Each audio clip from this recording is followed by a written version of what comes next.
Hello, everybody. Good morning, good afternoon, good evening, wherever you are connected from. It is a great pleasure to be here with you, and welcome to Creatives Workshop. My name is Sandra Correa. I'm Technical Director of All Dance International, and we are here today to share with you these special workshops created and designed especially for you. We have 20 different workshops, all guided and accompanied by experts in each one of the dance styles and modality, and part of All Dance International judging staff that are all aligned and according to, the All Dance International principles, goals, and every one of our main objectives. These workshops are a wonderful initiative that All Dance has brought to each and every one of us to allow us to always widen our knowledge about dance, about these dance styles, and be able this way to always have better results on all our competitions and have the kids always have a good learning experience with a good, positive, competitive environment. So these workshops are designed to give light, maybe broaden our view in each one of the techniques or modalities that we have.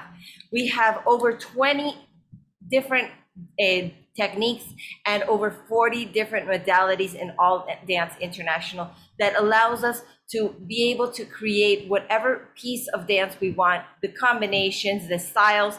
So here is the knowledge, so you know which styles, what is the name, how can we use them in our advantage, and everything we need to know to guide you and to be with you in this amazing process. I want to give a special thanks to All Dance International, and especially to Maria Fernanda Castro, our General Director of All Dance International, that is always striving to bring new initiatives, different ideas, and always stay on top and keep us on our toes, creating new things and strategies that will help the dance industry and the dance teaching industry worldwide and every one of your countries. So thank you for this opportunity, and of course to give me the opportunity to be here with you sharing all this information. If you're connected here with us, we can be on contact through the chat. You can ask the questions you wish to. If you're watching us on YouTube, well, you can also ask. We have our comment section here for you, so we can keep in touch, and we will be very glad to help you and guide you through this process. The idea of these workshops is to create and give you opportunities and provide you, of course, the knowledge so you can develop inside the dance industry and inside, of course, the All Dance organization. We are the main competition of dance worldwide. So we are all over the world, and we give you an amazing opportunity for all these dancers, and it is our pleasure to always share this with you.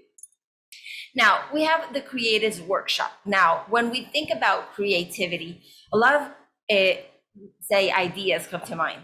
We think originality, we think different, we think divergent thinking, creative thoughts. But what is creativity? What is the main elements that will allow us to be creative? Well, one is knowledge, because creativity normally comes from sometimes adverse situations, but it always comes from, let's say, a particular situation. When we are given certain guidelines, certain elements we have to accomplish.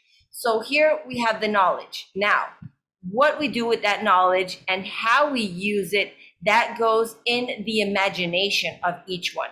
And when we combine these two, this is what we call creative. When we use that knowledge and we use the information, we use the guidelines we have with all our imagination, then our work is what we call creative. Now here we're going to give you some information that will help you in this creative process, and of course to always have better results, and for all the kids, all the dancers to enjoy each one of the competitions, each one of the spaces we have designed specially for them. And of course, always thinking in a just and equal, fair environment for every competitor, every dancer, in order to enjoy dance and of course enjoy our all dance stage. That is one of the things we love about this opportunity. Now, Today, we bring to you the opportunity to learn about one of our techniques and 4 different modalities. And here for this, I invite, and we have our special guest, Hector Echeverria. He is one of our staff of All Dance International that are always striving and looking for dance to keep growing, always studying, always keeping on top and doing and always working his hardest, the best to help us all grow. And he is here today to share all this information, give us the principal guidelines, all the elements we need in order to create our performances inside the technique of salsa. So I'll welcome Hector. Hector, bienvenido y gracias por acompañarnos. Hola, hola, hola, ¿cómo están? Muy buenos días a todos. Muchas gracias por la invitación. Para mí es un honor estar aquí con ustedes, Sandrita, muchas gracias. Y a toda la familia All Dance, muchas gracias. A todos los All Dancers de todo el mundo, bienvenidos. Gracias a ti, Hector. Thank you. It is a pleasure for him to be here with us as well. He is very excited to share all of this information with us, and we hope you enjoy. As you can see, he doesn't speak fluently English, so I will be translating. So a little bit of patience there, but the idea is to share all this knowledge. So let's begin. We're going to start, as I was telling you, with our division, our modality and technique in salsa. Now here in salsa, we have 4 different modalities. We have Salsa Cabaret Style, Salsa Calena, it's the Colombian style, sometimes also known, Salsa on 1 and Salsa on 2. So here we're gonna see the main differences, what are the main characteristics that are going to be present in each one of these styles, so we can use this in our creative process for each one of our performances and choreographies. So without further ado, I will present, and Hector is going to start to talk about the different styles. Así que sigue, Hector, todo tuyo. Exactamente, para todos sabemos que la salsa es un estilo bien extenso, bien amplio en diferencias de estilos. ¿Sí captó, Sandrita? Repito otra Perdón, vez. ¿me repites? Sí, todos sabemos que la salsa es muy extensa en variedad de estilos y sabemos que a nivel mundial la salsa está creciendo bastante. Well, we all know that salsa has a large variety and a large extent of different styles and different elements. And these are also known worldwide. Exactamente, la salsa es un género musical derivado de los ritmos latinos, los ritmos tropicales, en las cuales también tiene la modalidad de salsa cabaret, salsa on 1, salsa on 2, ¿sí? Y más que todo tenemos la oportunidad de crecer en todos estos estilos. So as he is sharing with us, salsa is a musical genre. It's a musical style that was born with the mixture of different Latin rhythms. In the salsa dance, we have different styles of dance, like cabaret, salsa on 1, salsa on 2. And these styles continue to grow every day, grow even more. Más importante también dentro de la salsa, tenemos que conocer, ¿sí?, el 100% de la parte de la música. Es muy importante dentro de la salsa, la música, que tenga un 70% salsa y un 30% derivados de la salsa. So in salsa, it is very important to keep in mind the music. The music that we are going to interpret, because salsa, remember, it's a musical genre, so it's very important to keep that in mind. If we are going to put different elements in the music, well, at least 70% of the choreography must contain music that is pertinent to salsa. We have other rhythms that are derived from salsa, and this, if you do wish to include them in your choreography, can be done so at maximum, 30%. ¿Qué consiste este 30% de derivados de la salsa? Como bien lo ven, pachanga, cha-cha-cha, bolero, danzón, mambo, entre otros. Quiere decir que si nosotros necesitamos obligatoriamente poner estos estilos, si es necesario, lo ponemos. Si no, natamente 100% salsa si tú deseas para tus coreografías. Okay, so yes, as you were saying, the 30%, if you wish to include them, are those derived from salsa, like pachanga, cha-cha-cha, bolero, son, danzón, mambo, among others. Among these, if you wish to include them, well, your decision, and if your performance, well, it would be complemented, or if you want to do 100% salsa, that is also well, valid and okay and perfect for your performance. Ok, pasemos entonces. Primera, estilo cabaret, cabaret style. Todos conocemos que el estilo cabaret permite la integración y la fusión de diferentes estilos de baile, como New York, Los Ángeles, Puerto Rico y Cali, así como la ejecución de las figuras, las alzadas, las acrobacias, que causan emoción y un impacto visual al público. Well, as we know, first we're going to start with the cabaret style.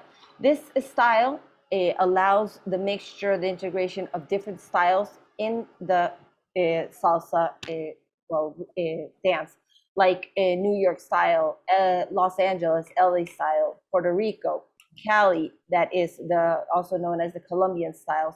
So all these rhythms, well, using them, we can create our performances in cabaret style.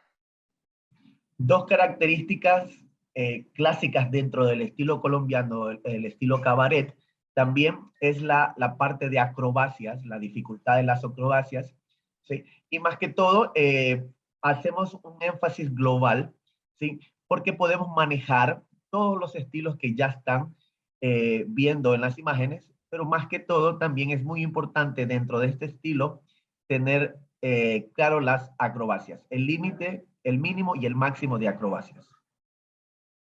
Okay, in this style, one of the main characteristics that we see is the use of acrobatics. This is a style that in salsa uses a lot of acrobatic elements, and that is one of the main characteristics that we'll find that makes it have a high impact. In this modality, we can find a minimum, or we should find a minimum of 5 acrobatic or gymnastic elements, and a maximum of 10. We always want to keep the dance one of the main characteristics and not just acrobatic elements. But there is a possibility from 5 to 10 acrobatic elements in your performance. Es muy importante que para que sea estilo cabaret tiene que haber show, tiene que haber acrobacia, tiene que haber impacto visual hacia la gente. Y muy importante que recalcar que cuando hago acrobacias, ¿sí? La secuencia de la acrobacia para contarse como una, cuando digo 3 mínimo, para que sea una sola secuencia, tengo que estar trabajando constantemente en el aire o debajo de los hombros sin que toque el piso. Al momento de tocar el piso ya cuenta como una acrobacia. Perfect. Now, to keep this in mind, in order for cabaret style to be present, one of the main elements that are principal here is the show factor. That high impact, that element that gives surprise to the public, that makes it that stage and wow performance. Now, keeping in this mind, sorry, it's minimum 3 acrobatic elements, I correct myself. And these acrobatic elements, how are we going to count them? Sometimes we do acrobatic sequences, especially when we are in a couple or in group performances. When we do a sequence and do not touch the ground, but we do different elements in one same sequence, that will be counted as one acrobatic element, not as each one individually. So that sequence, to keep in mind how we're going to count the acrobatic elements, it's something important to keep in mind. Ok, salsa estilo caleña. En la salsa estilo caleña tenemos como característica muy importante, porque esto viene ya de tradición tras tradición, la figura, ¿sí? Que tiene mucho trabajo, mucho elemento coreográfico y más que todo lo que se lleva a nivel mundial, la rapidez de los pies. Es muy importante que cuando bailemos estilo caleño tenga esa particularidad, la rapidez de los pies. Okay, so let's move on to Salsa Calena, also known by some of you maybe by Colombian salsa. One of the main elements and principal characteristics that we see in this style of salsa is the speed, the agility in the feet, how fast they move, and that's one of the main elements that is always going to be present in this style of salsa. Es muy importante también entender que así como la salsa cabaret tiene mínimo 3, máximo 10 elementos acrobáticos, acá en el estilo caleño tenemos máximo 3 elementos acrobáticos. Así que tenemos que tener muy en cuenta esa parte de ahí porque así como el estilo cabaret tiene acrobacias, también el estilo caleño maneja mínimo 3 elementos acrobáticos, pero tengo que tener claro el fundamento de los pasos clásicos del estilo caleño. Okay, now here, also to this, one of the elements that sometimes and normally accompanies this are sometimes also acrobatic elements. So additional from the speed and the velocity of the movements of the feet and the hips, we also can incorporate some acrobatic elements. Here, we don't have a minimum, but we do have a maximum. So maximum, if you wish to include them, there would be 3 acrobatic elements allowed. One of the important things is keep in mind, always have the principle and technique in the style, which is the speed and these elements that should be accompanying always this salsa calena. Salsa on one. La salsa on one se reconoce como 1, 2, 3, 5, 6, 7 y las pausas en 4 y en 8. Los competidores deben romper el baile en el tiempo 1 de la música. Esto es muy importante entender de que en la salsa on one lo podemos bailar tanto como solista, dúo y también grupal. Okay, now let's move to salsa on one. Salsa on one of the main elements that is always going to be present, well, must be present and one of the main elements that is here is the count, is the count that we're going to use and the silence, of course, that's on all the salsas. But here in salsa on one, the time that we're going to use is the counts. So that's one of the main characteristics found on salsa on one. Es muy fundamental también mantener siempre la consistencia del tiempo musical. Muy importante mantener siempre la consistencia del tiempo musical. Okay, one of the elements, of course, as we were saying, to the breaks on the beat, one of the music, if it's a soloist in duo, group, but one of the main elements is the consistency. It consists and always throughout the whole performance, the same mark and the same time in the beat. Dentro de las bases y el reglamento All Dance y dentro del código orgánico está permitido 2 elementos acrobáticos, solamente 2 elementos acrobáticos, si es que cuando usted plantee su coreografía, las quiere implementar. Si usted desea, si no desea, simplemente sigue la parte fundamental del estilo on one. Okay, so here in Salsa on one, it is permitted and allowed in All Dance International to do a maximum of 2 acrobatic elements if you wish to include them in your performance. It's not mandatory, it's an election if you wish to include them. So keep in mind in All Dance International, this is one of the elements that will be allowed on Salsa on one. Salsa on two. La gran diferencia que existe de on one and two es donde acentuamos los tiempos del 1 y el 5 y en el segundo, la segunda marcación que es en el 2 y en el 6. Pero para verlo de forma gráfica, nosotros tratemos de entender que cuando marcamos tiempo 1, podemos romper, cuando bailamos 1, podemos romper con la pierna izquierda adelante y también con el 5 adelante. No hay ninguna penalidad ahí. Pero en el 2, nosotros también recuerde que bailar on 2 lo bailamos en Salsa New York y también bailamos en Puerto Rico. Okay, so here one of the main differences about salsa on 1 and salsa on 2 is the beat and the count in which we break. So salsa on 1, the accents we're going to use in the music are 1 and 5. And on salsa on 2, we're going to use the accents and the marks on 2 and 6.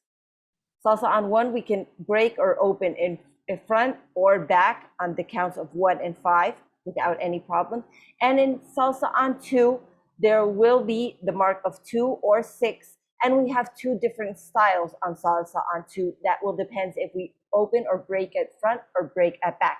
We have New York style and we have Puerto Rico style. So that's one of the main differences between those, both of them still being salsa on 2. Es muy importante saber que nosotros los bailarines, ¿sí? Podemos bailar las mismas figuras que hacemos en tiempo 1, la podemos hacer en tiempo 2. Eso es muy importante también. No debemos restringir porque bailamos 1 y porque bailamos 2. Podemos hacer las mismas figuras, los mismos guaguancó que hago en 1, lo hago en 2. Para que mi coreografía se vea con bastante fundamentos, con bastantes elementos coreográficos. Así que podemos hacer figuras tanto como el 1 y como en el 2. Okay, so what he's sharing with us is to always keep in mind that it is important to know that in salsa on 1 and in salsa on 2, we can do the same elements. We can do the same figures. We can do the same elements. The main difference is going to be the timing and how we use the music and the beats. But we can do the same elements, the same choreographic elements. The guaguancó, it's going to be the same technique used. The difference is going to be how we use the music in those elements. But do not think if you dance one, you cannot dance the other. We can do both dances, the same steps, the same elements, but working in a different way according to the style. En esta categoría se permitirá, en all dance, se permitirá la ejecución de trucos. Podemos hacer dips, ¿sí? Pero no elementos acrobáticos. ¿Sí? Es muy importante también tratar de recalcar porque tenemos que tener claro la parte del reglamento cuando vayamos a hacer una coreografía en estilo on-two. Okay, so one of the things that here, keep in mind, is in All Dance International, in Salsa on 2, it is allowed to do tricks. When we talk tricks, we're referring to dips. That is also known in the salsa, let's say, environment. But not acrobatic elements or gymnastic elements. So keep that in mind. So we're not going to do all the elements, high elements, acrobatic, but we can do assisted elements with our partner like dips. So that's one of the elements that we'll find and difference of salsa on 2 in All Dance International. Por último, y no menos importante, tener claro la consistencia del tiempo musical y escoger muy bien las músicas. Here, also remember, it's very important, the consistency on the music and on the time to keep the beat. So it is very important throughout the whole choreography, keep the beat, be consistent in the count and the rhythm of salsa on 2. Okay, so these are the main elements that we're going to find on the different styles of salsa. As we see, they all have some factors in common, but a lot of little details that will make it different, not only to dance, but to watch, and different characteristics. So we hope this will guide you and help you to decide which style of salsa you are dancing, which style of salsa you are creating in your choreography, and use this information in advance and to create that performance. Now, when we already decided the style, we know what we're dancing and we know if all the elements that should be in our performance are there and that we have liberty to use some without any problem. Now we're going to see what other elements we have to take into account for our performance. For example, the level of the dancers. So in All Dance International, we have designed different levels for the performers. So every competitor has a fair competition. So they all have the same, let's say, the same rules, the same elements, and have a fair play. When we say fair play, we're talking about a lot of elements, but especially honesty and ethics. So here, the idea is to give a guideline in order to be according to the all dance rules in each one of the levels. We have basic and principal 4 basic levels: new all dancers, student level, pre-professional level, and professional level dancers. And we have some levels that we may combine different levels of dancers on stage. Now, let's see the elements that should be present or that can guide you to know which level your performer should be performing in. Now, new all dancers will be considered the dancers that are just beginning in dance in general. It doesn't matter how many times he or she has been on stage, not for how long they have been training in dance, because that is something that we cannot value in a performance on stage. What we can value is the elements, technical elements in the choreography. So new all dancers will be those dancers that, well, do not have a very advanced technical level. This meaning the elements in the choreography should keep, let's say, on the basics and simple elements. They are just learning how to listen to the music and keep the counts, and obviously in the style be consistent with those counts. If there's learning to turn, if so, because at the beginning, well, that's not one of the first things we learn. But if they are turning, they should keep to simple turns in simple jumps, not anything that has a wide extension of legs, like 180 degrees. Elements, acrobatic elements or lifts or elements with a partner should be kept in the basics. Both arms on the floor if you're doing it alone, or if you're with a partner, simple lifts and not acrobatic elements that may have a full rotation on the axis. So these are elements that will guide you. If your dancer is already in a technical level to execute these elements, that is perfect, but they will not be considered new all dancers. If they're in a higher level of execution and of technique, we will be considering them student level dancers. Remember, one of the elements that they have to learn how to dominate is the shoes.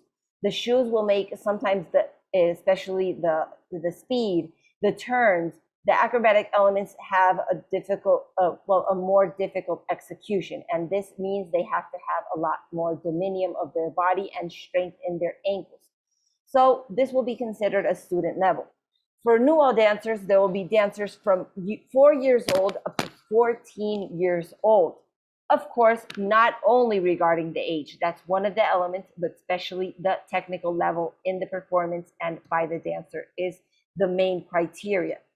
Now, the student dancers is from 6 years old and over, whatever age you have. Now, what elements will be present in a student level dancer?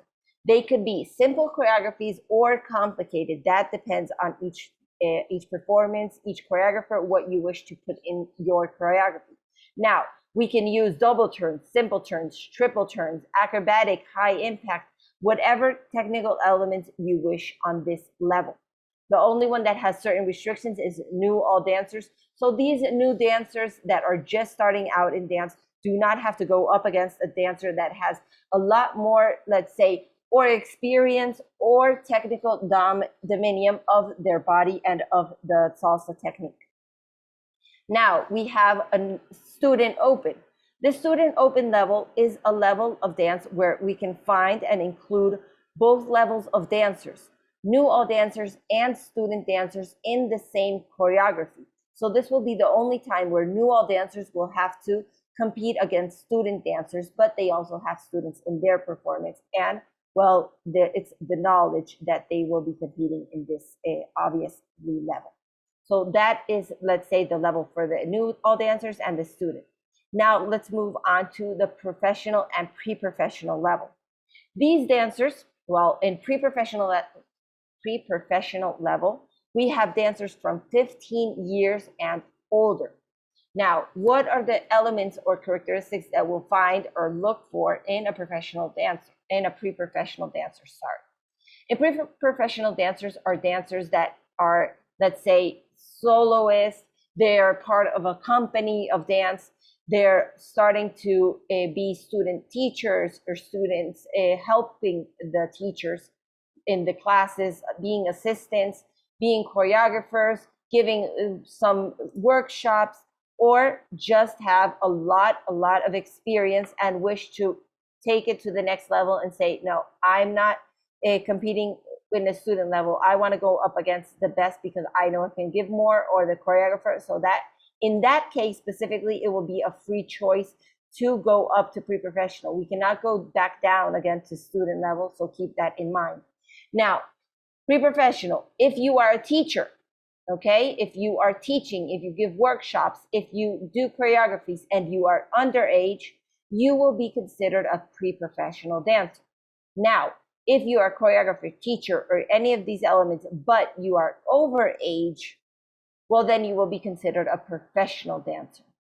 Professional dancers can have a professional title, a competitive title, or in studies, college, or degrees that consider you a professional dancer. Or also, if you're overage and already teaching, well, this will be considered as a professional dancer. We have also Open Pro. So what is Open Pro? Open Pro is a level where we can combine and see in the same performance, same choreography, pre-professional and professional dancers dancing together. So when we wish to combine them for the choreography because they share class or any reason you wish to combine them in your performance, well, this will be considered a Open Pro. And this way everybody has the equal or in the same and fair competition against the others. Now, we have the last and our newest level that gives the opportunity for all of the creations that you can have in your, maybe your dance studio or your company, whatever you wish to do, we have our open. This level is open, all levels, all ages, for open production, large groups. Now, this is a choreography or performances where we can include any level of dancers. We can have student dancers with pre-professional dancers. We can have new all dancers with professional dancers. We can combine any level and all levels. Of course, if it's new all dancer and student, it will not be an open, it will be in student open. If it's pre-professional and professional, it's not open, it's Open Pro. When we talk about open, it should be new all dancers or students competing with pre-professional or professional dancers. So this will give the opportunity to be able to take to competition all of your performances without having to discriminate or take in account the levels. Just take them into account for your registration to be, of course, in a fair, in competitive environment for everybody. So let's see if maybe Hector can complement some of this information and give you some tips or guidelines specifically for salsa, so you keep in mind and what the judges will be looking for and considering in these levels of dancers when they are obviously scoring these performances. Así que, Héctor, ¿qué nos puedes complementar y cómo podríamos aplicar esto a la salsa y qué buscan y qué miran a la hora de juzgar con respecto a los niveles de los bailarines? Bien, para nosotros es muy importante el trabajo justo, la competencia justa, es muy importante, por eso aquí los niveles, dancer, preprofesionales, profesionales, y eso es lo que realmente nos interesa para el crecimiento del bailarín. So it's very important, the levels are there, and it's important to keep in mind what level they're dancing, what level they're in, and this is very important for the growth of the dancer. So he and she has the opportunity to dance in their according level, and through dance be able to grow and keep on learning in a positive environment. Dentro de salsa, para los new old dancers, ¿sí? La edad también muy importante, que se sepan las coreografías, ¿sí? Porque sabemos que es un reto para los nuevos bailarines, ¿sí? Más que todo porque sus movimientos son básicos, son sencillos, pero es muy importante también que ellos están buscando o están explorando su crecimiento artístico. Okay, so perfect. What he says is that, for example, in new all dancers, one of the elements that will be expected or looked for and considered inside this level is that they're working on their choreographic memory. So one of the elements is this. They're going to be memorizing a sequence using the music, always using simple and basic steps because, of course, they are new all dancers. And it's important to that it is important that they always are exploring all these artistic elements and all the expressive elements that they are beginning to form as dancers. Cuando hablamos de estudiantes que tengan un conocimiento no tan básico de la salsa, los fundamentos dentro de la salsa, no hacer tantos pasos extraordinarios, porque lo que buscamos en sí es la parte técnica. Es muy importante la parte técnica y la parte de fundamentos dentro de la salsa. Okay, so in student level, it is very important that they work on the knowledge of the basic techniques and the elements and the, let's say, the main elements and techniques in the salsa. Not so much have to do a lot of acrobatic or difficult elements, but what they do work on, that it is clean, it is understood by them, and we can understand it when we see it, and work a lot on the technique. So this is going to be important when we watch student dancers, that it is they have a more a wider understanding of the technique, and we can see that reflected in their performance, the same as the artistic growth and expression in these performances as well. Para el nivel profesional, buscamos en sí que tengan claro todos los elementos que van a incrementar dentro de las coreografías, todos los fundamentos, la técnica bien hecha, los pasos bien ejecutados para cada modalidad o cada estilo que vaya a utilizar en la salsa. Okay, now talking about the professional level. Now here it's going to be a little more, let's say, important that they have a very clean technique, that they have a very clear understanding of the fundamentals and the technique in the style they wish or they choose to perform on stage. So each element should be correctly executed, should be clean, and it is, of course, well, one of the expected elements in this professional level. Y por último, en cada nivel estudiante, nivel new old dancer, nivel profesional, lo que buscamos es que disfruten de la salsa, amen lo que hacen, no importa en el nivel que estén, siempre disfruten de la salsa desde el principio hasta el final para que creen en el público un impacto totalmente grande. Last but not least, one of the important things that he wishes to share with you is that always keep in mind in every level, each and every one of the levels, that when you're dancing, that performers enjoy what they're doing, enjoy salsa, in order to be able to connect and create a positive impact and create that energy with the public. In every level, no matter the level you are in, always enjoy what you are doing and enjoy salsa. Muchas gracias, Hector. So let's move on. We already know what style of dance we're dancing. We already identified it. Now we know and identified the level of the dancers where they should perform. Now let's see the other elements that are going to be present and kept in mind. Now, the scoring method, the grading method, of course.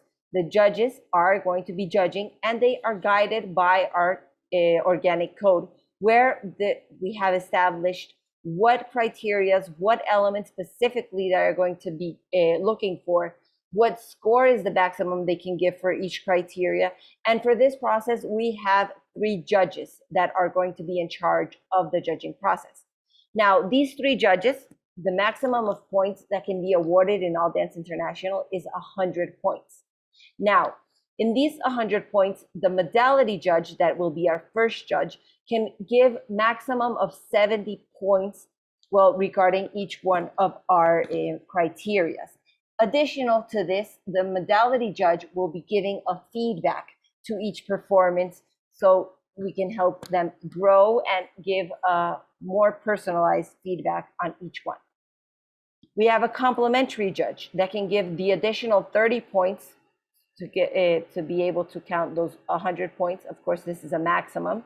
And this judge will also be looking at specific criteria that will give that overall score of the dancers in their performance.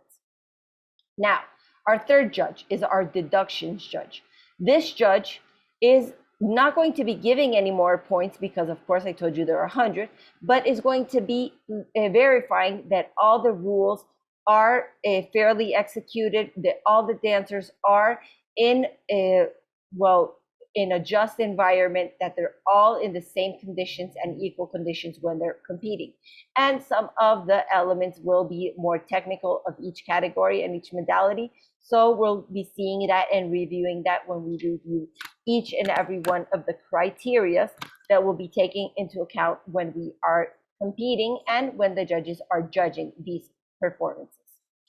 Now, let's begin with the knowledge that they are based on what I was telling you, criteria. But these criteria, in order to give the score, we have, let's say, a basic. That's the average score. That is the, let's say, minimum that the judges will be expecting from each one of the criteria. We can always go above average. We can always exceed these expectations and have, let's say, almost perfect score on each criteria. Now, we can also be sometimes below average on some criteria, not necessarily all, but some criteria we may have to keep on working in order to exceed the expectations on those.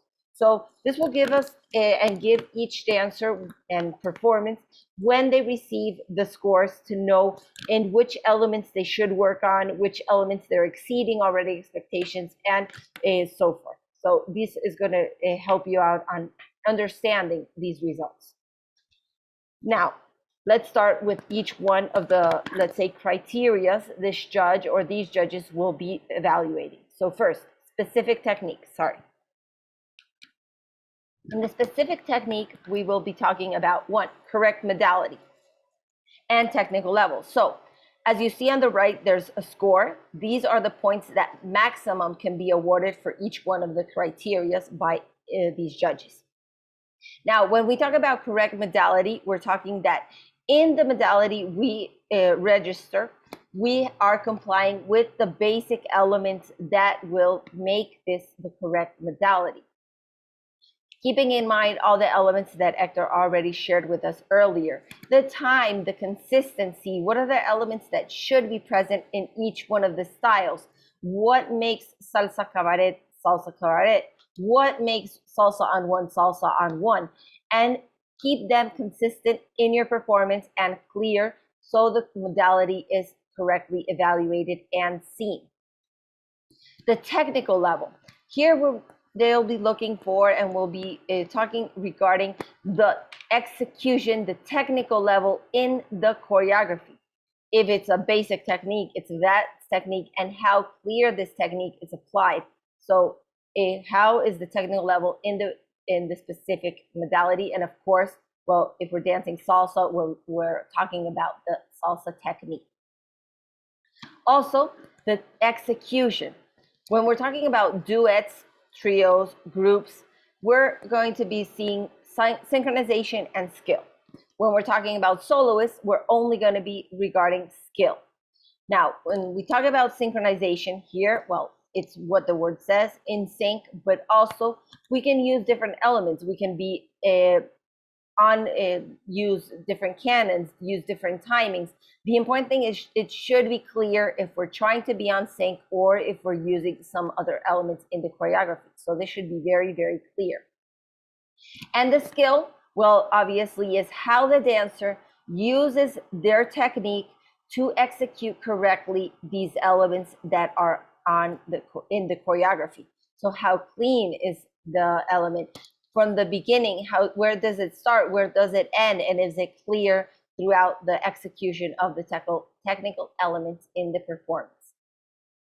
And also, one of the elements that will be present is the difficulty. Here are two different criteria that are extraordinary movements and elements of risk. When we hear these words, there's a natural instinct for us to think about acrobatics, about, let's say, gymnastic elements would be considered those risky elements or extraordinary movements. When they are applied, of course, they are included here, but it's not these elements exclusively. Here, we're mainly talking about, the difficult elements inside the salsa technique.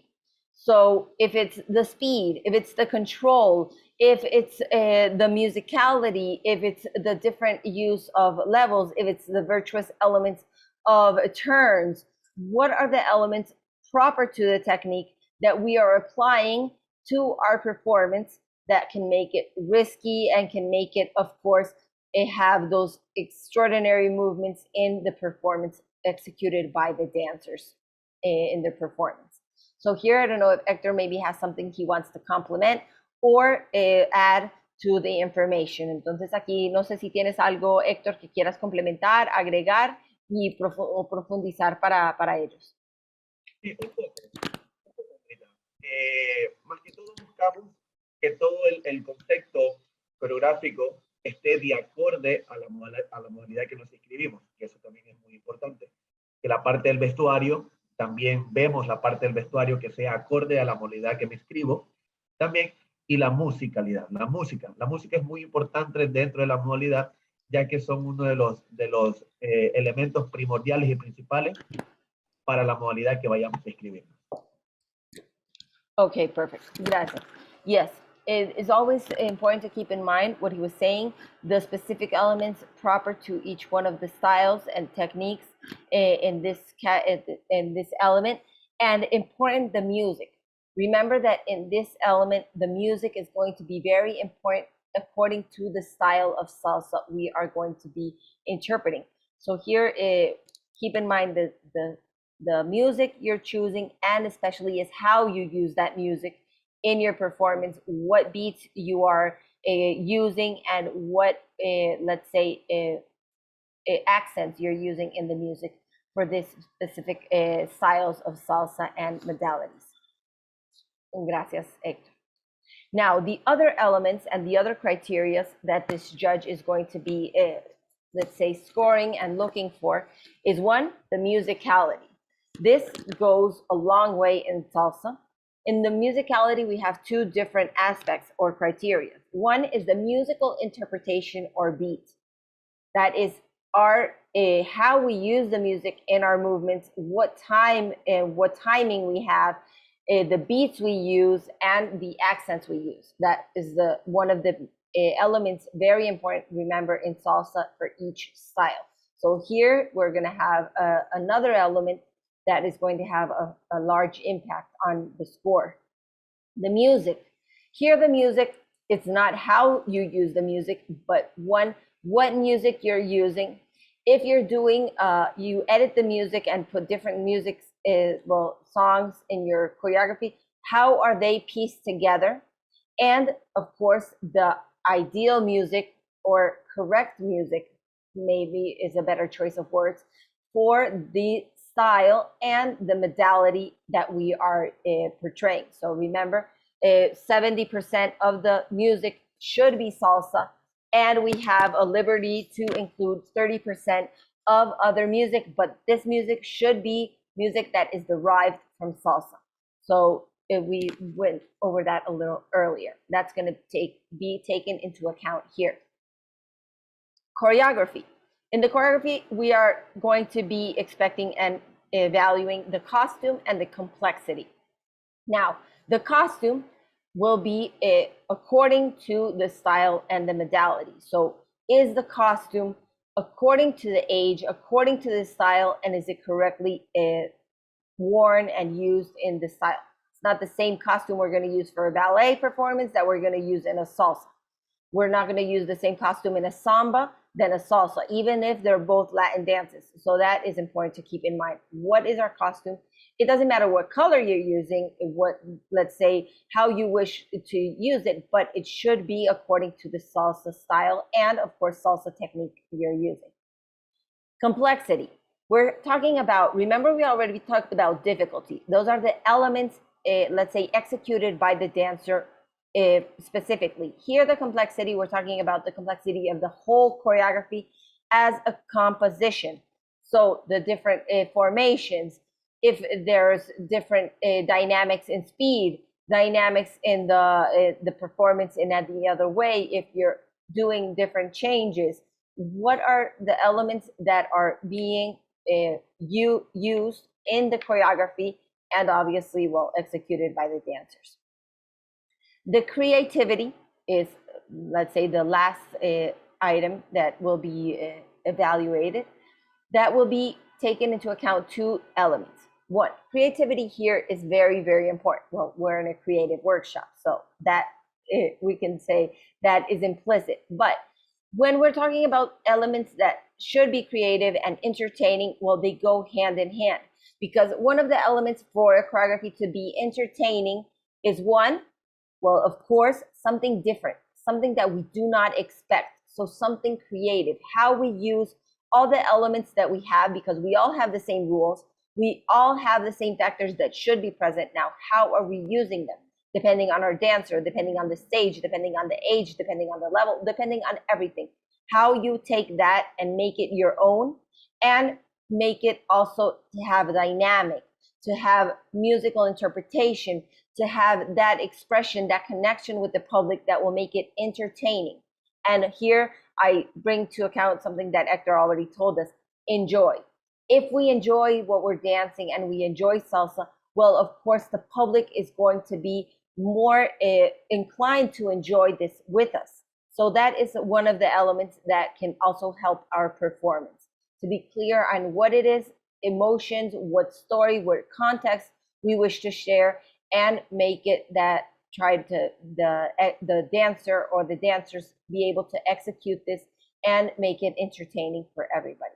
So before I move on, I'm going to ask Hector if maybe he has something he wants to add or complement to this information. Cuéntame, Héctor, ¿hay algo que quisieras agregar, complementar de estos criterios? Sí, en la parte de interpretación musical, tenemos que tener claro también la diferencia de las músicas. Un ejemplo, en la parte de la salsa caleña y la salsa on one y la salsa on two, hay mucha diferencia en la música.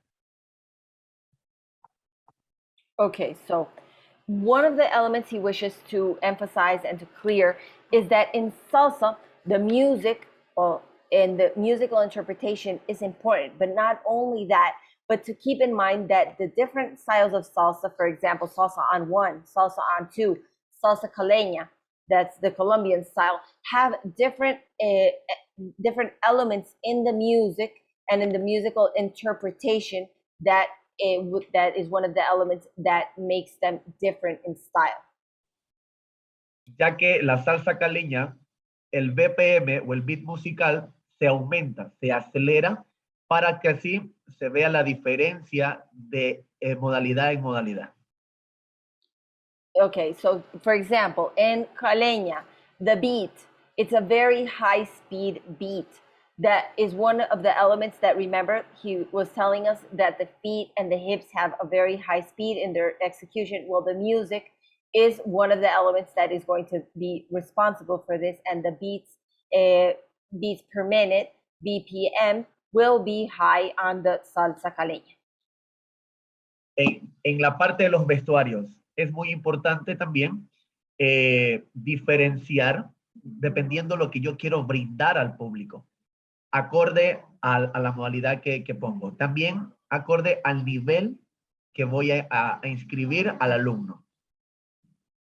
Okay, now regarding the costume and the wardrobe, it is important to have and to take into account that we should try to, with our costume, also mark and show the difference in the style, and that can maybe have an impact in the different styles we're showing or dancing, and specifically also with the age of the dancers. That's also going to vary according to the age of the dancers, parts of the costume or the dress or the, let's say, all the attire that's going to accompany each performance.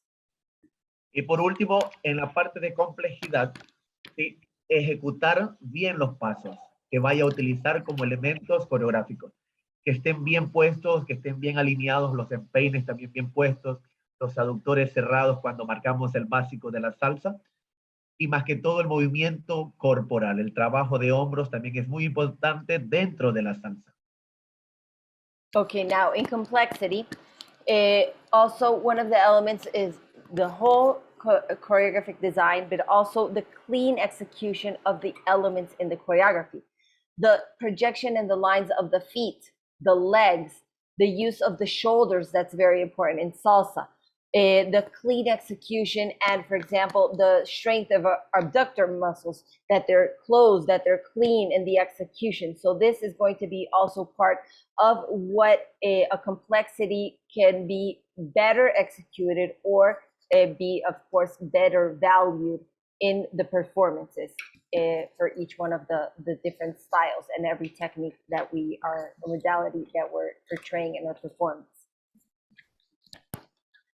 Now, moving on to last but not least, one of the elements that is going to be, let's say, taken into account by the modality judge is, since we were talking about creativity, here it's to be respectful of all the work that of the choreographers that maybe have come before us. That we have very clear, and sometimes we have very important dancers that have marked a style, that have marked a reference for future dancers. And this is important to keep in mind, that they should be used as that, a reference, an inspiration, but always be very respectful of the intellectual property of the choreographies that they have choreographed and created. The same as when we create a choreography, well, this should be respected as well. So we should be inspired. We should, well, if you wish to have different elements that maybe you see this and you are inspired to do something maybe similar. Well, in salsa and in all techniques, we have specific steps that are part of the technique. Well, this is not going to be, of course, included in the intellectual property, but the sequences, the choreographic designs, or sometimes even the total of the choreography could be copied. And the idea is to respect all the work that, the creative work that comes behind this, and to perform our own choreographic pieces created for these dancers, created for this space, and always have the respect for our colleagues and other choreographers. Now, we have another judge. Remember, we have our complimentary judge. In our complimentary judge that can be given a maximum of 30 points, we have the stage use. In the stage use, we're going to have 4 different criteria that are going to be evaluated. And one is the space. The space is how we use the space, and if we use the space, and how we fill the space. Now, when I talk about filling the space, it doesn't mean just being full, because if I have a choreography with 30, 40, even 50 dancers, it's practically impossible, not to see the stage full. Of course, there are 50 bodies on stage, it's going to look full, but are we using the space? When it's a soloist, a duet, well, it's more clear that they have to move around the stage in order to fill the space. But even if it's a large group, no matter how many dancers, the space should be used. We're talking, let's say, in the horizontal sense. Move forward, move back, diagonals, use the whole space. Now, formations. When we're talking about formations, we're talking about different shapes that we can do with these bodies on stage. Of course, the formations are used for duets and groups, not for soloists. Now, formations, if we're using circles, lines, diagonals, we're using zigzag, we're using we're using moon formations, any formation, but different formations that will also give the choreography certain dynamics and certain, let's say, impact as well. Now, levels. We can use different levels. We have high, medium, and low levels when we dance. This in the vertical sense. Some dances use all 3 levels, some don't. In salsa, remember, we have some restrictions in the high elements, but always when we're standing up, well, it's a high level, so this also includes. And last but not least, in the stage use, transitions. The transitions are how we put together these 3 elements. How we move from point A to point B, how we move through the space, how we move from one formation to the other, and how we move from one level to the other. Are we walking? Are we dancing? Are we jumping? Are we falling to the floor? Or how are we doing these changes? So that will be the transitions.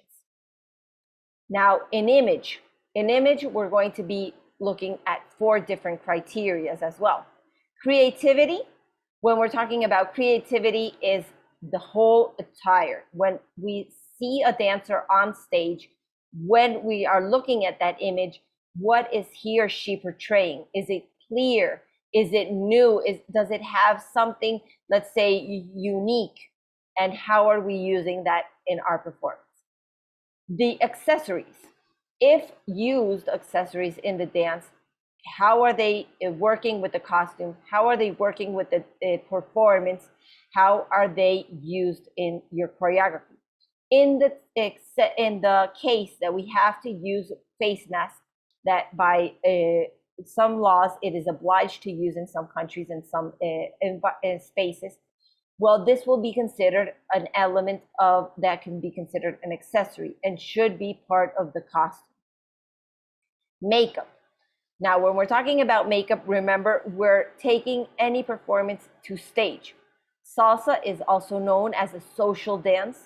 And when we go dance salsa socially, well, we don't have to use makeup if we don't want to. And if we do, we use social makeup. Now here, we're talking about scenic makeup, where we're on stage with lights. The public is far away, and we have to exaggerate our facial expressions and our facial, let's say, shapes. This goes female and male dancers alike.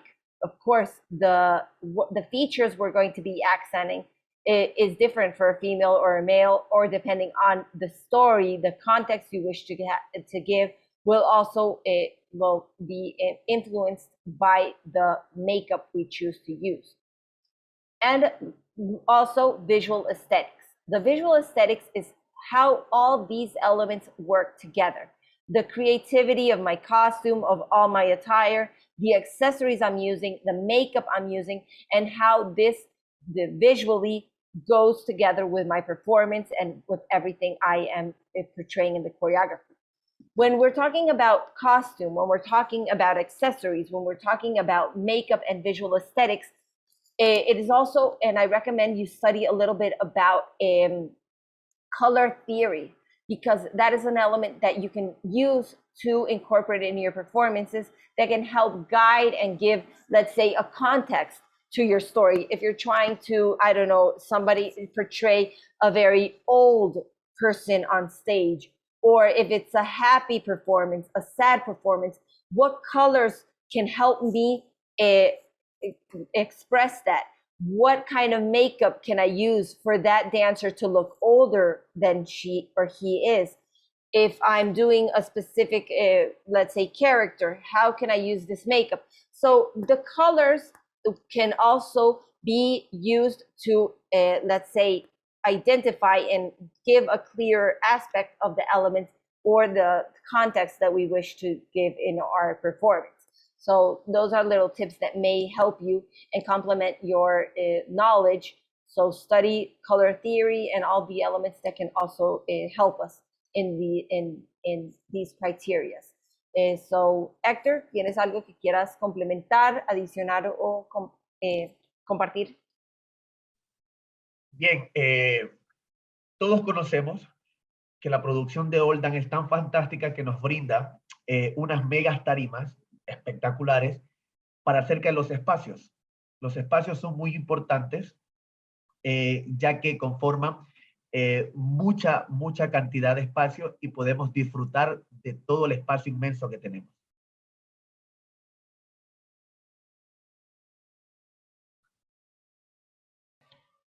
Sorry.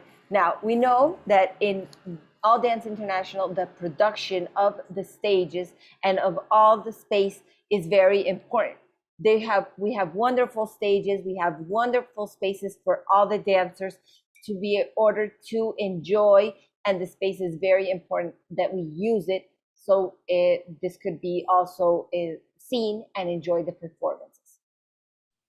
Ya que el espacio nos permite desplazarnos cuando hagamos nuestras coreografías, disfrutar por todo el espacio que tengamos, las transiciones, los esquemas coreográficos, diferentes figuras, círculos, líneas.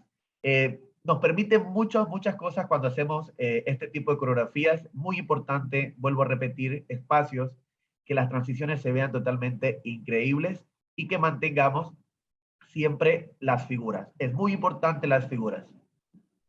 Okay, so these stages and this all this production allows us to have space to move through the stage and to be able in this space to do different shapes, to transmit different elements, to also do different lines, and allows us to do a lot of things and let's say take advantage of the space that we have, always taking into account that the transitions and the elements should be clean and correctly executed in the performance.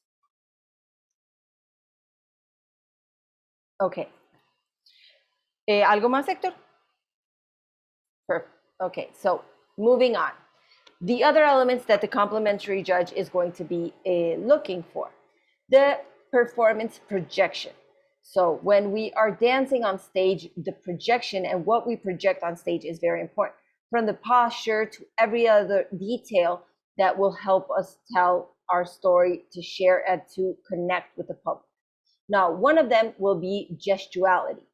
This meaning the nonverbal communication we have with all our body. Now, we have our eyes to communicate. We have our whole body, arms, feet, shoulders in salsa. That is one of the elements that also helps communicate.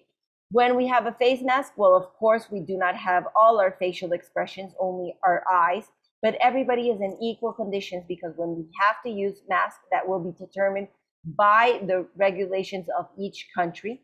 Well, then everybody is in equal conditions. And if it's not obliged, well, then everybody is also in equal conditions, and that facial expressions will also be considered. If not, well, the eyes, the body language has to be, let's say, big enough and clear enough to able to be gestural in your performance.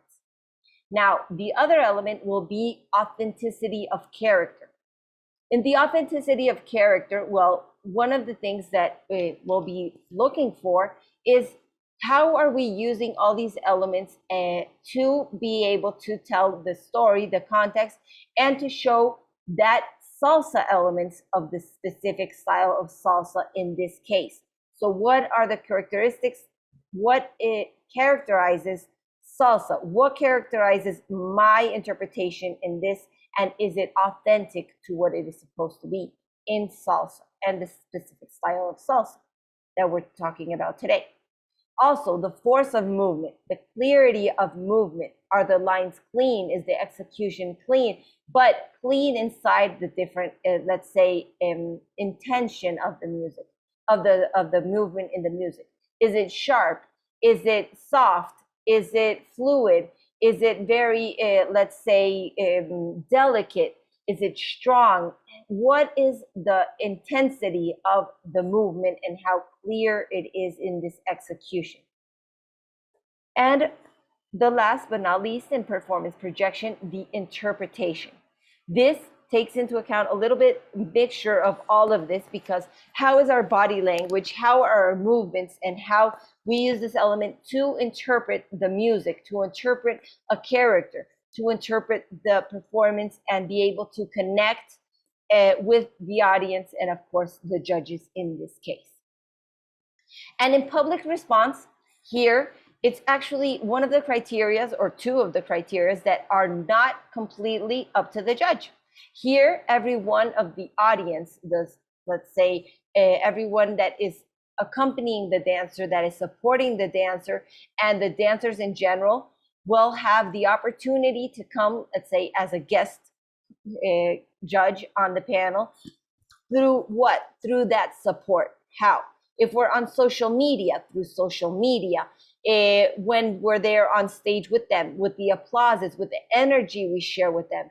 If we're live through Zoom on the championship, well, through the chat and being connected and then seeing the support of all of their loved ones. And if we're not a loved one, if we're just a colleague, other dancers, it is also beautiful to have that team spirit, to have that sense of support of all the dancers as well. So that is a beautiful thing about dance, and that we can share, because on stage, they share all that energy and all that passion with us as spectators, but also everyone in the public and the audience has the ability to also share their positive energy and support these dancers in their process as students, as professionals, as performers. So that is a beautiful element that we bring, so everybody can support these dancers, and not only support physically, but be like say an invited judge on the panel.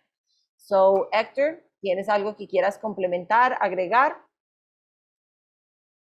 Okay, he says it's clear up to that. He's talked a lot about the gestuality, about the interpretation before. That is something very important. And always remember, as he says, enjoy your performances.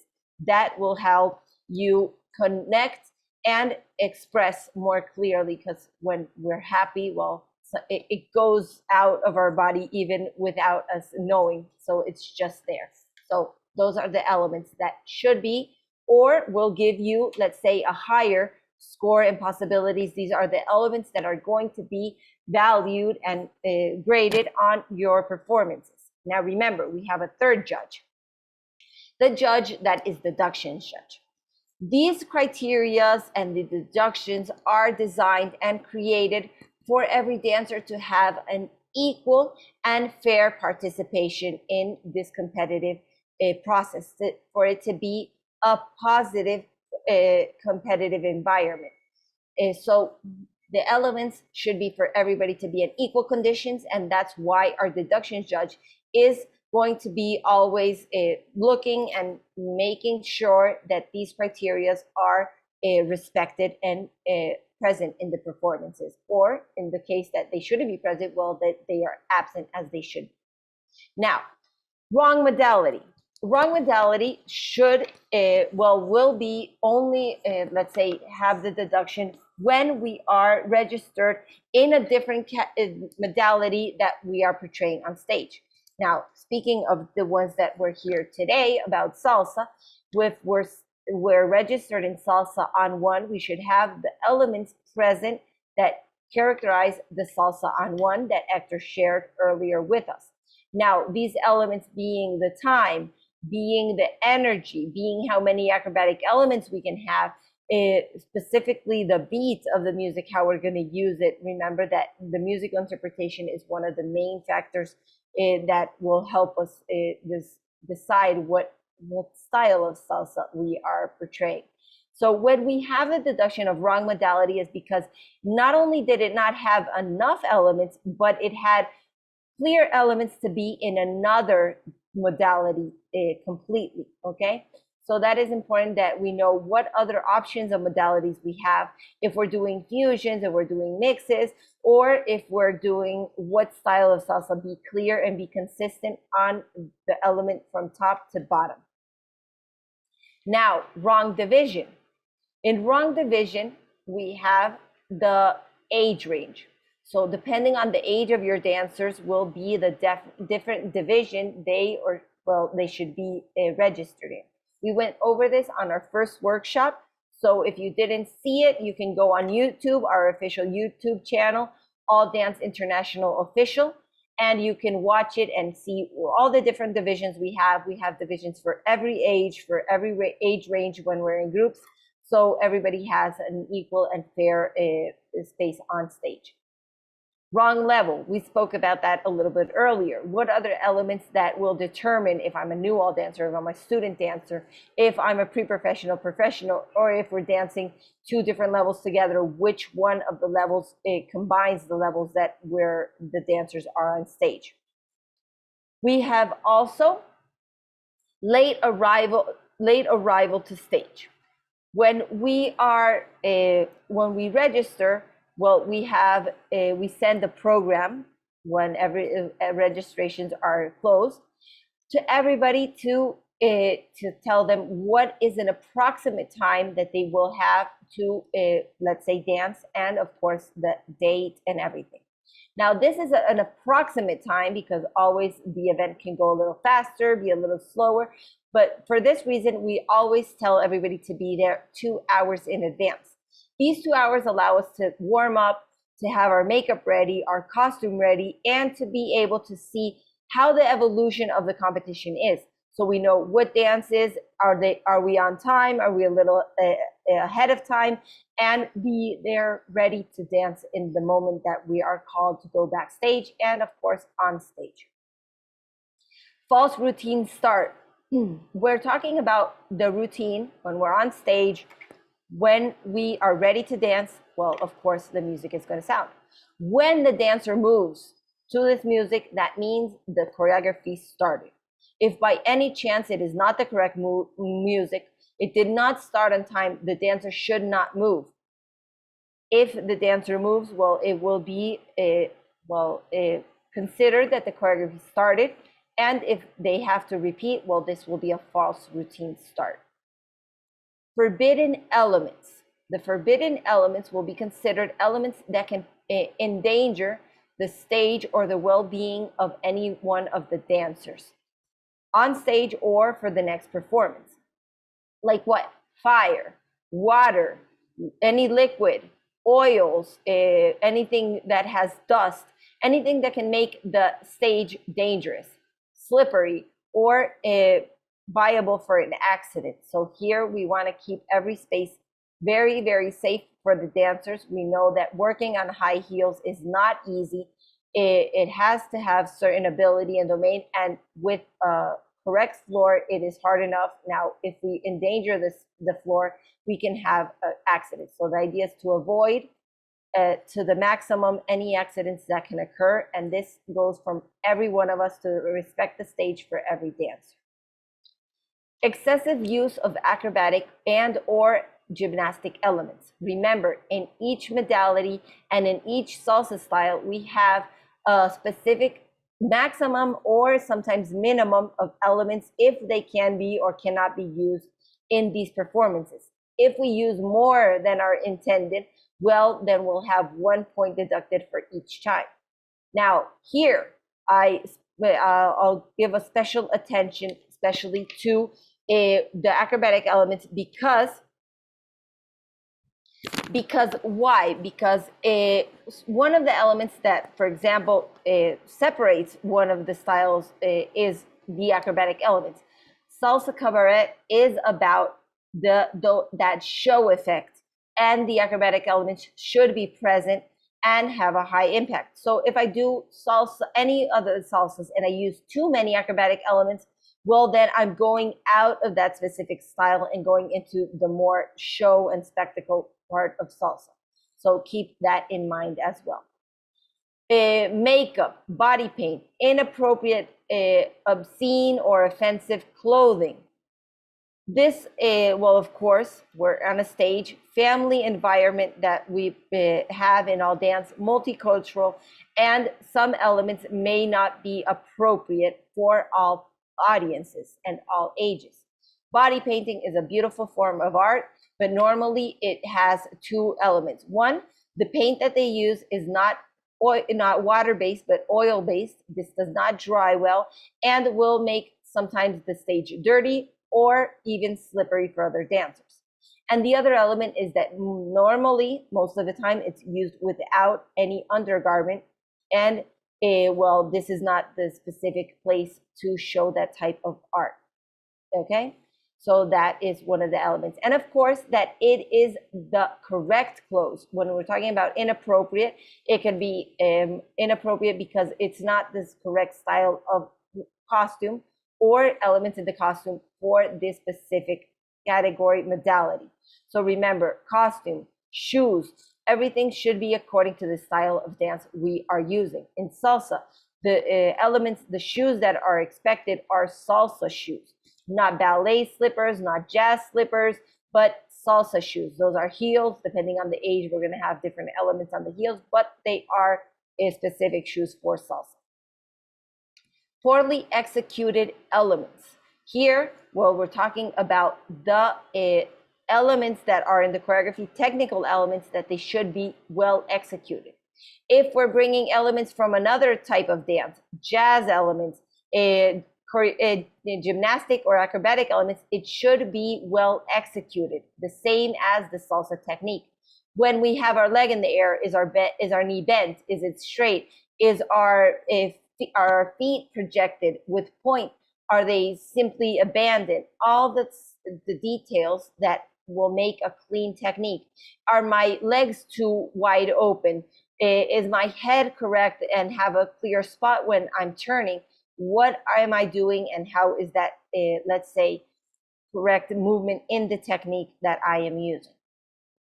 Tripping or falling. When I trip, when I stumble, when I have certain instabilities, well, then it will be a 0.5 of deduction if I am able to like save the element I'm doing and finish it. If I fall and I cannot complete it, well, then it will have 1 point of deduction and considered a fall. Throwing items to the public. Now here, if we take anything off or it falls off and we grab it or any element and we wish to take it off stage, it should be done through the sides or through the spaces that are indicated. Not throw it off stage to the front or to the back so it doesn't fall on anybody and it doesn't endanger any of the spaces. So throw it to the sides, keep it on stage, but do not throw it to the public or forward. Inappropriate language or music. The music should be appropriate for the dance, but should also be especially appropriate for and respectful to all the audience and all the cultures, all the beliefs. So it should be respectful to all genders, to all, it should be not have any bad words in it. It should not have sexual content in the song. And it should be, as I was saying, for family, environment, and multicultural, so nobody can be offended by the contents in the music. Inappropriate movement. When we're talking about inappropriate movement, we're talking about those movements that have a sexual, let's say, explicit content. So one thing is to be sensual and to have, let's say, that a lot of the times feminine elements, sensual elements, and the other is the sexualization of the movements. This sometimes, and most of the times, even accompanied by facial gestures. So this also, sometimes the movement by itself isn't necessarily inappropriate, but when we context it in a sexual way by our body language, we can turn that same movement into an inappropriate movement. Or have movements that be very explicit sexually that should not be performed on a family stage, multicultural stage, okay? Aquí hay algo que quisieras agregar, complementar por ejemplo, de los elementos técnicos o algo, Héctor? Bien. Aquí vemos que es muy importante conocer el reglamento y el código orgánico que brinda Olda. Okay, so here it is very important that we know the organic code and have this information so we can apply it.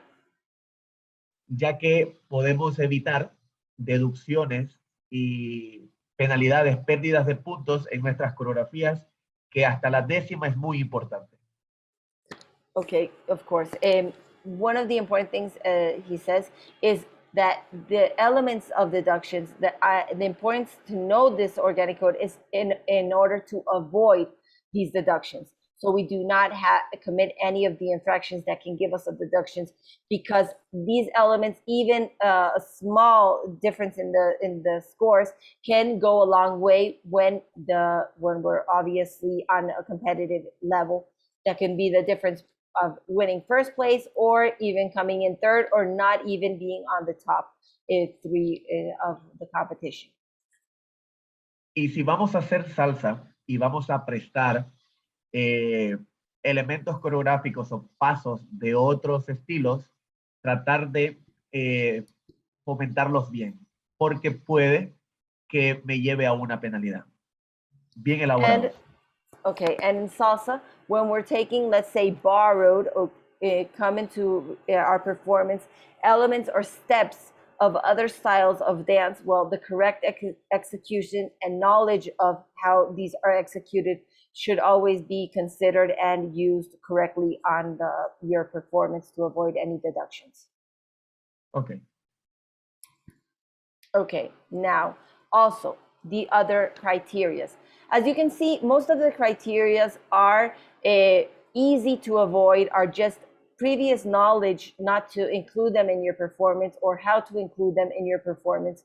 And well, if you're here watching, well, that is one big step that you are taking because you are going to have this knowledge. And sometimes people do these elements just by it not knowing what they can or what they should or should not do to have a better result. Now, continuing, we have the criteria of accidents or falls of the clothing. Now, when we have something on our costume, on our hair, on any element, or in our hands that if we're using props, we should rehearse with it and make sure we don't have any accident. They don't fall off, have it correctly sewn, stick it to our hair, I don't know, bobby pins, all you need for it to stay in place. The same as the costume, especially when we're dancing salsa, that we're dancing sometimes in couples, that the costume stays in place, how we're going to do it, and not any pieces of the costume fall off because of this contact that we have sometimes with the partner. Damaged clothing is an element that, or we can also say untidy clothing here, that is the presentation that we have of our costume. Are we having our undergarment visual, our underwear, our panties? Are our stockings ripped? Are our heels or our shoes, our ribbons, our, let's say, our laces? How are they? And are they, let's say, very tidy and correctly and presented in the choreography and the performance? Sorry. Choreography inappropriate to division. This is just keep your choreography age appropriate. Altisonance at the start or end of the routine. Now here we mean that in the beginning, end, or even in the middle of the routine, we should not have in our music or by the dancers any, let's say, sound or name that names the choreographer, the dance studio, that can promote any or by any means take to account the studio who they're representing. Now, the other element that would be considered an altisonance is euphoric expressions before or after the choreography that can mainly arouse the public and the audience and, well, of course, the judges. If you wish to arouse them and make them get excited, that is perfect, but we should do it through dance, not through any other expressions, okay? Left elements on scene or on stage. When we use any element, we have it on our body or use it as part of the choreography, it should leave the stage with us. So whatever elements we brought on stage, we should leave with them and leave the stage clear for the next performance and the next dancers. If it's something that fell off, well, let's get used to looking on the stage, seeing what may have fallen off and pick it up and take it with you. Use of scenery. The use of scenery is forbidden by All Dance International. And what will be considered scenery? Scenery will be considered all the elements that we bring on stage only for decor, only to give, let's say, some context, but are not part of the choreography. So if we take any element on stage, one, it should be taken on stage and off stage by the dancer or the dancers.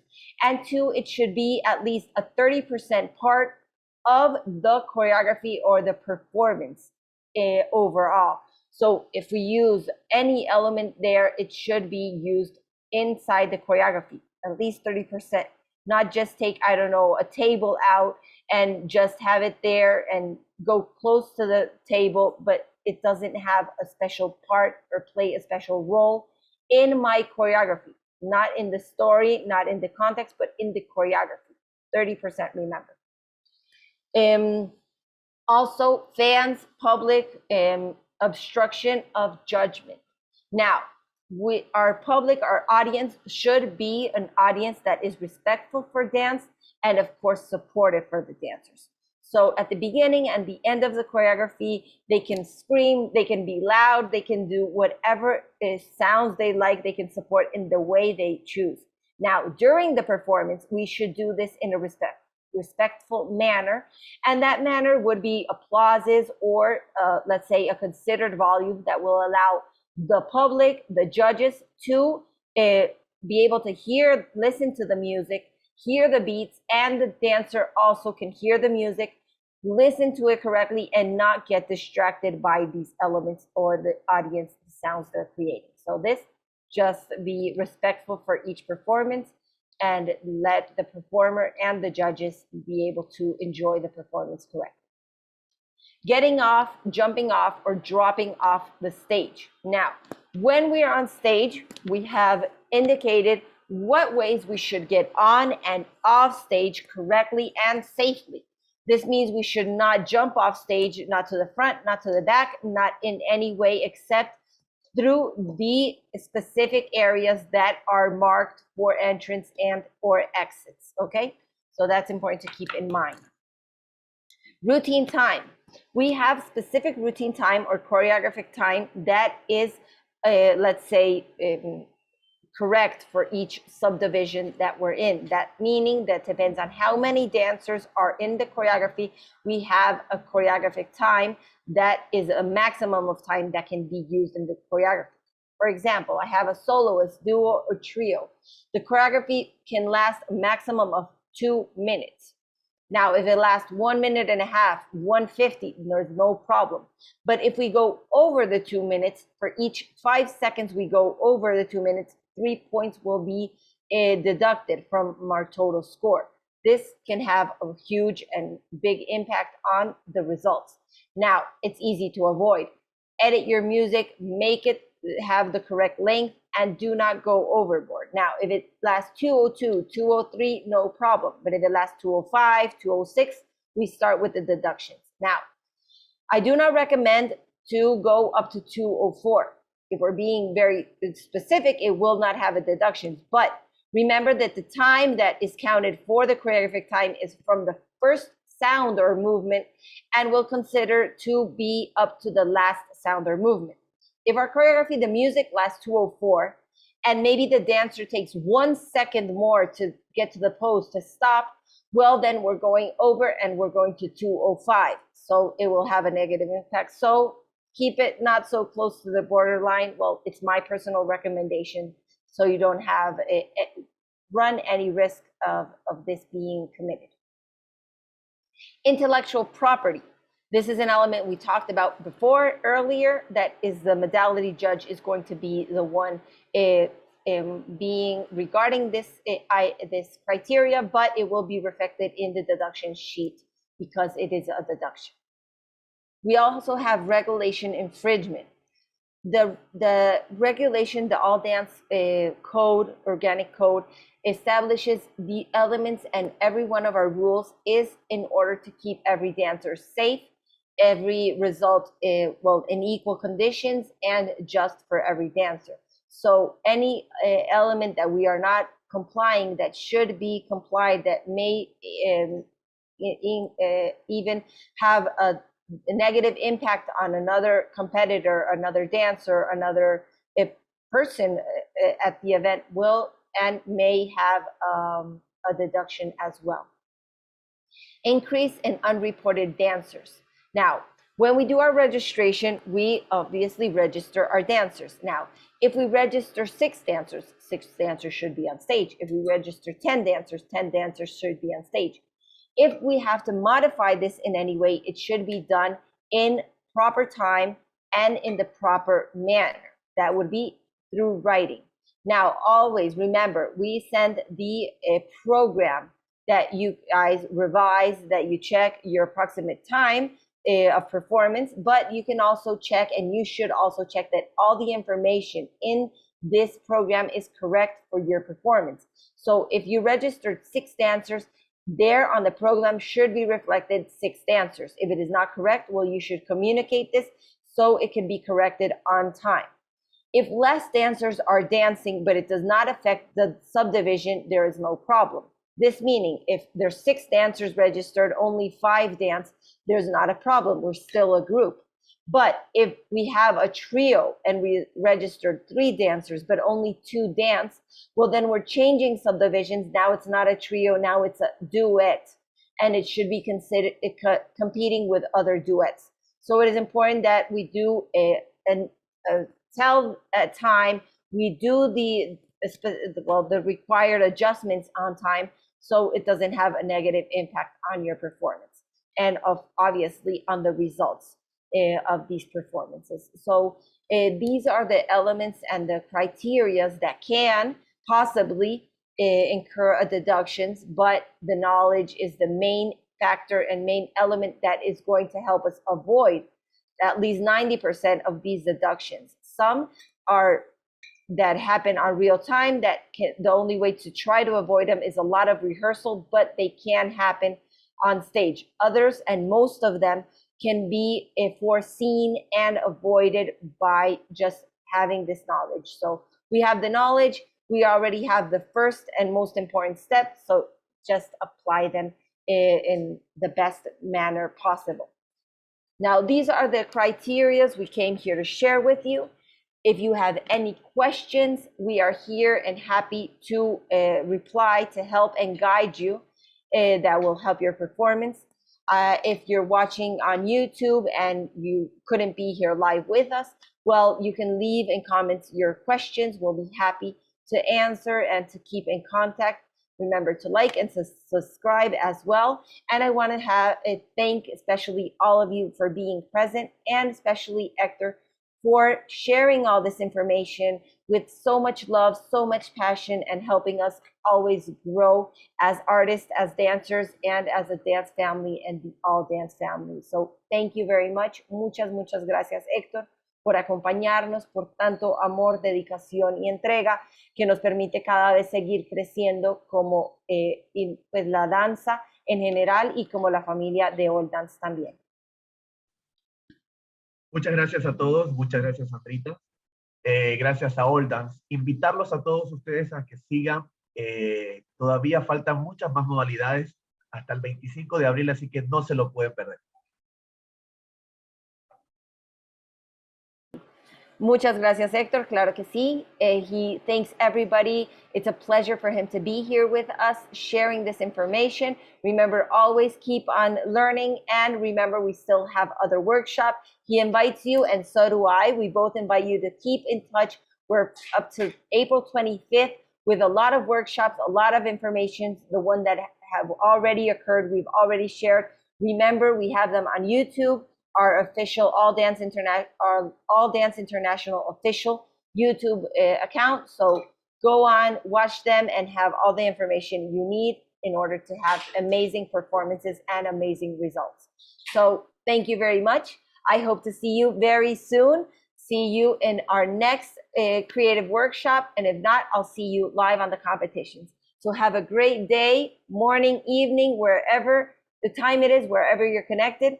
And keep enjoying dance. Bye-bye. Bye-bye. Ciao. Ciao, ciao.